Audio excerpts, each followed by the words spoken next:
students, and I hope that the lesson on Unit 3 was enjoyable. Today we'll be looking at Unit 4, where we'll be looking at the language teaching principles. So we're moving from the different approaches and into the different principles that we can use within our classroom. So we'll look at the principles and then we will look at the questions. All right, so I've summarized them in a table form. As in the study guide, it is quite detailed. So I drew upon the most important points and put them into a table. You can always go back to the study guide to read through the whole principle. So the first principle we'll be looking at is listening, reading, speaking, and writing must be integrated.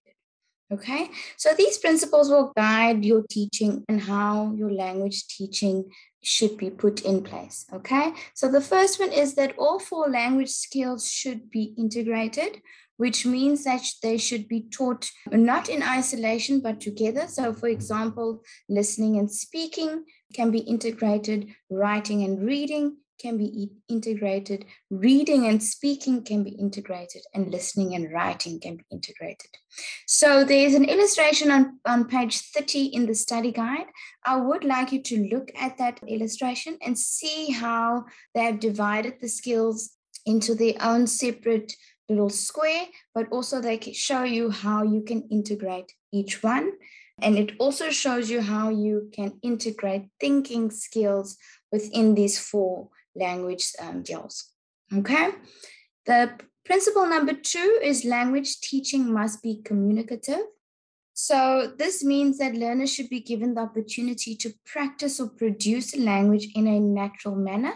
So language being used in context, but also what they are reading, writing, and speaking about should also be in contexts. So it should be something that, you know, the children are able to kind of make connections with. So for example, I've used this example before where you give a comprehension on when it was snowing. Okay, a lot of children haven't actually experienced snow, so it's a kind of abstract context for them. So, you know, it would rather be easier to give a comprehension on a sunny day, because obviously in South Africa we experience a lot of sunny days, and children are, you know, they are able to, you know, make connections with that. Okay. Then number 3, learners need scaffolding. Okay. So scaffolding is a very important concept that we use in first additional language teaching. So you need to support your children when they're learning a new skill. You can also use scaffolding in other teaching methods, but in the language kind of realm, it's important that we scaffold, okay? So it's also important that you monitor what language level your children are. And from there, you are able to build on from that, okay? So yeah, I've put support when attaining a new skill until they can master the skill independently.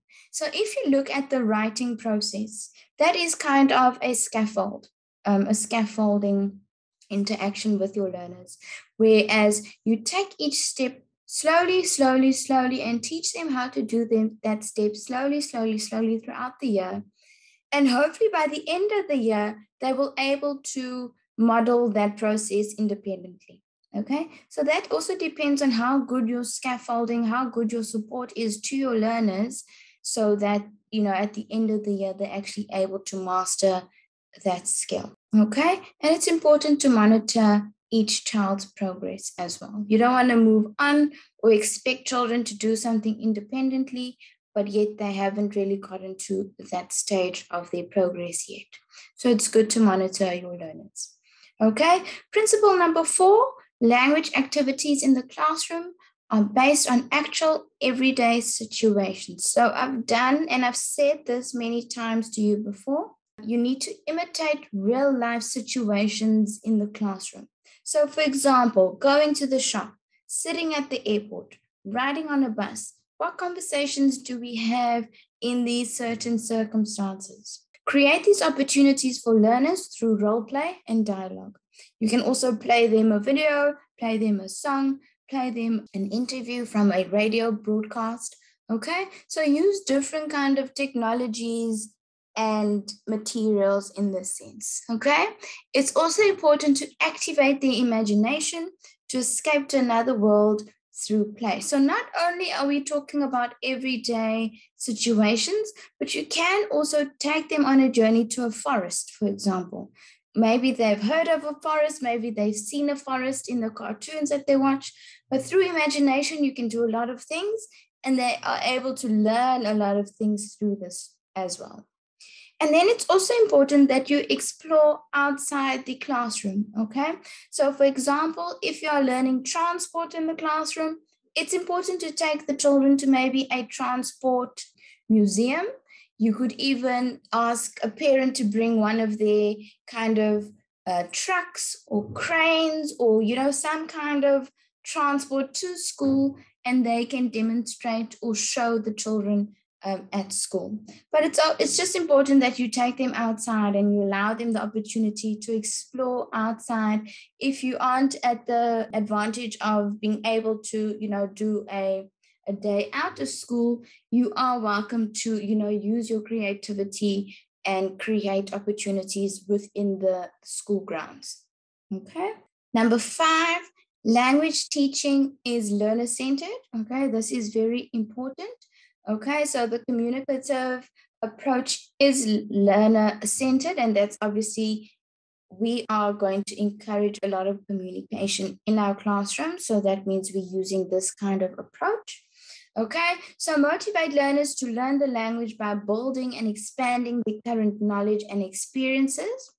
What is each learner's language ability, and give opportunities to learn the target language using scenarios. Okay, so it's important that the learner is your focus and that you build on what they already know. Then number 6 is repetition, repetition, repetition. And I think I've said this to you before when doing your lesson plans and when planning. Repetition is really important in language learning. So you also need to think about mindful repetition. You don't want to repeat things that children already know. So you need to look at what concepts you are doing, what they are struggling with, and go over and revise these concepts. So on page 35 in your study guide, you will see there's massed and there's spaced repetition strategies. So you need to just look at that and just remember that there are different kind of strategies that you can use. All right. Number 7 is differentiation. This is very important. A lot of teachers tend to run away from differentiation because it is additional work, but I tell you, your learners will benefit from it. Okay. So you need to realize that each learner is different. And each learner is coming from a different background. They have different abilities. Some children may not have a good foundation phase. So grade 1, 2, and 3, they were not taught well, or they were struggling with certain things and didn't get support. Okay. So in this way, your tasks should be differentiated on the language levels of each child. So you need to understand that if you are giving a comprehension, okay, not all learners will be able to read the comprehension on their own. So there may be opportunities where you need to sit with a small group and go through the comprehension line by line. Okay, this comprehension might not need to be as long as the rest of the class's comprehension, for example. Okay, you might also choose to use different vocab for this group. So it really depends on how ready your children are for different activities. Okay, so you need to pay attention to that.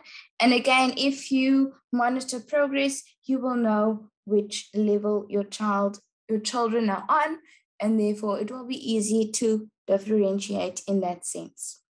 Okay, number 8, authentic resource material and technology. So I think like the assignment we are currently doing, where you need to use updated reading, listening, and viewing materials. I've also told you before to collect newspapers, magazines, advertisements, maps, anything that you find relevant to your teaching. It will come up later on, when you need to obviously have a folder with all your resources. It'll be easier for you to navigate through that instead of creating resources as you go. Okay, it's also nice if you'd like to create your own storybooks or create your own newspaper articles, you're also welcome to do that.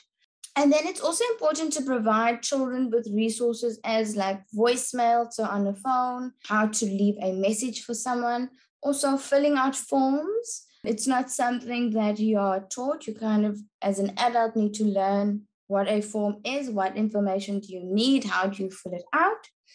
And then also personal messages on phone. So if you are sending a message to your brother, what language are you using? If you're sending a message to your teacher, what language are you using?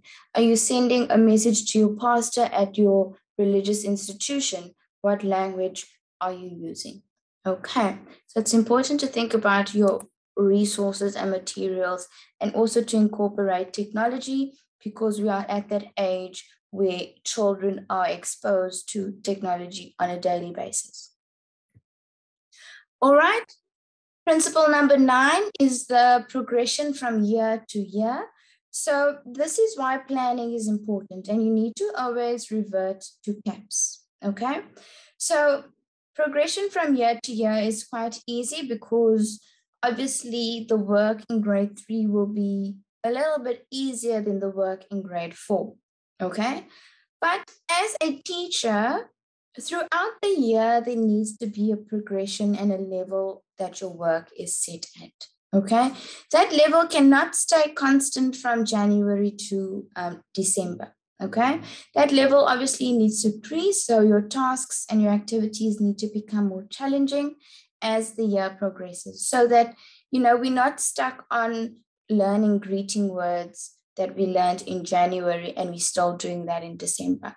So it's important that the progression either from year to year or even from month to month, whereas in term 1, this is what our focus is. In term 2, it's going to be a little bit more challenging, and term 3 and 4 is really going to push the barriers. All right, principle number 10 is corporate learning, language teaching forms, the basis for input, interaction, and output. Okay, so here is where you get your learners to cooperate with each other, learn with each other, and this is obviously through small group activities, or you can also do bigger group activities depending on your learners. There are some learners who participate better in small group work activities, but there are learners who prefer a bigger group who kind of take the leads and so forth. So always, take note of what your learners enjoy. All right, so this encourages interaction in the classroom, okay? Active participation is very important because if you are in a group work situation and let's say Lebo is doing all the work and we are kind of just sitting and watching him do the work, we are not being active participants, okay? So it's important that tasks require active participation from each group member, okay? And then another idea for this is project-based learning. So yeah, they are going to, let's say our theme is Egypt, and we are going to build a pyramid, and each member of the group needs to be in charge of certain things. So in the Egyptian community back many, many years ago, there were architects, there were, the laborers there and so forth. So each person in the group can kind of act as one of those. And there they build a project which they can present either to the class, to the school, or even at a show house where all projects are shown to the school or shown to the community. Okay, so the questions that we'll be dealing with for this unit in our live lesson is identify the 5 language teaching principles you regard as the most important. So obviously there's 10. So I want you to look at them and see which 5 you would regard the most important. Then explain why you regard each of these principles as important for teaching English first additional language. And then lastly, explain how you will accommodate each of the 10 principles discussed in this language unit when teaching English first additional language. So look at those and go through the principles again, and identify the first, the 5 most important, why they are important, and also how you can accommodate the 10 principles into your teaching practice. All right, thanks students for joining my video, and I hope to hear back from you soon.